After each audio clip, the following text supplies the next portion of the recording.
Selamat datang di podcast pengembangan diri. Podcast ini merupakan top 5 podcast of the year 2023 versi Spotify Indonesia. Agar kamu bisa mendapatkan manfaat maksimal dari podcast ini, pastikan kamu udah follow dan nyalakan loncengnya ya, biar kamu nggak kelewatan episode barunya. Selamat mendengarkan. Hai, Chandras Bordes, dan pada podcast kali ini saya mau ngebahas tentang untuk kamu yang diabaikan oleh orang lain. Ya, jadi buat kamu yang ngerasa saat ini mungkin diabaikan oleh orang lain, terus apa yang harus kamu lakukan untuk mengatasi hal tersebut? Ini ada salah satu tips ya yang cukup efektif yang saya praktekkan dari dulu sampai sekarang kalau saya merasa diabaikan oleh orang lain. Semoga tips yang saya berikan bisa bermanfaat buat kamu juga. Oke?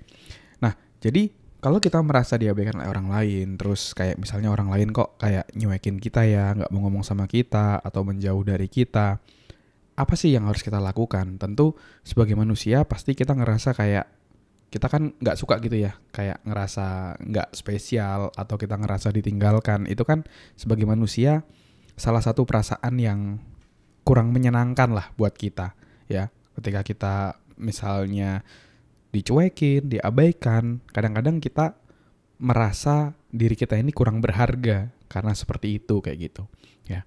Nah, satu hal yang mau saya sampaikan ke kamu adalah kita tidak bisa mengubah apa yang dilakukan atau apa yang dipikirkan oleh orang lain. Itu semua adalah hak dia kayak gitu. Jadi kita nggak akan bisa mengubah atau mengontrol apa yang mereka pikirkan sama kita ya. Jadi kita nggak perlu kayak capek-capek mikirin, kok dia mikirin saya kayak gitu ya? Kenapa kok dia kayak gitu ya? Ya udah biarin aja. Itu adalah hak mereka, ya. Yang kamu bisa kendalikan hanyalah diri kamu sendiri, bukan orang lain kayak gitu, ya. Nah, tapi sekarang satu hal yang perlu digarisbawahi adalah kayak gini. Kalau misalnya yang mengabaikan kamu 1 atau 2 orang, ya 3 orang, ya it's okay lah. Itu adalah hal yang wajar. Sebagai manusia itu pasti akan ada orang-orang lain yang gak suka sama kita. Itu adalah hal yang wajar, tenang aja. Bahkan orang-orang yang dikatakan baik, kayak gitu juga pasti ada aja orang yang gak suka. Ya, jadi gak ada orang yang 100% suka sama kita. Jadi kalau ada haters, itu adalah hal yang wajar kayak gitu. Ya. Nah, sekarang terkait pengabaian itu, sebenarnya kalau 1 atau 2 atau 3 gak apa-apa. Tapi kalau mostly, kebanyakan orang itu kayak mengabaikan kamu, menjauhi kamu, jangan-jangan, ini asumsi saya ya, jangan-jangan masalahnya ada di diri kita sendiri, bukan ada di orang lain. Nah, kalau misalnya ternyata banyak orang yang mengabaikan kita, coba kita harus mengevaluasi diri kita sendiri. Jangan-jangan ada yang salah nih dengan diri kita. Jangan-jangan ada hal-hal yang perlu kita improve nih, kayak gitu. Ya. Misalnya contoh di pekerjaan gitu ya. Ada orang yang misalnya dia sebagai seorang leader gitu. Seorang leader, tapi dia sulit menjaga emosi dia. Dia selalu meledak-ledak, kata-katanya selalu negatif.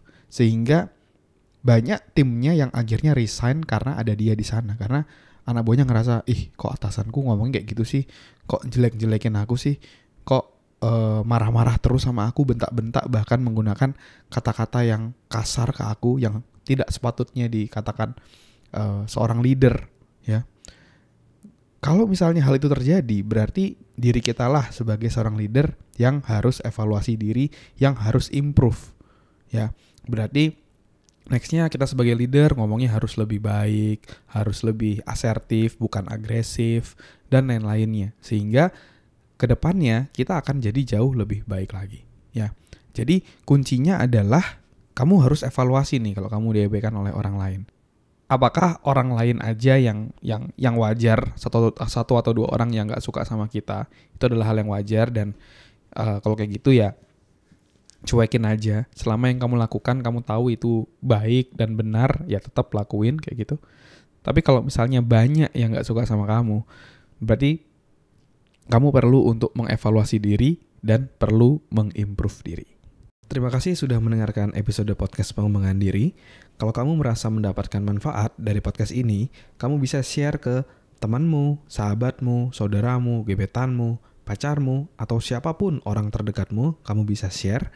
Siapa tahu dari episode yang kamu share itu bisa ngebantu dia untuk melewati tantangan yang dihadapinya dalam hidup. Semoga bermanfaat ya. Never stop learning because life never stop teaching.